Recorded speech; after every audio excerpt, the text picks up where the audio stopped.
Energy Factory Bari is the first combined private-public laboratory set up by Politecnico di Bari in conjunction with Avio Aero to carry out research activity,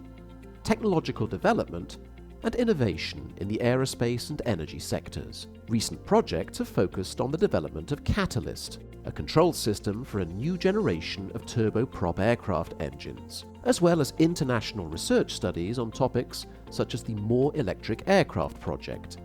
and electric power for urban air mobility.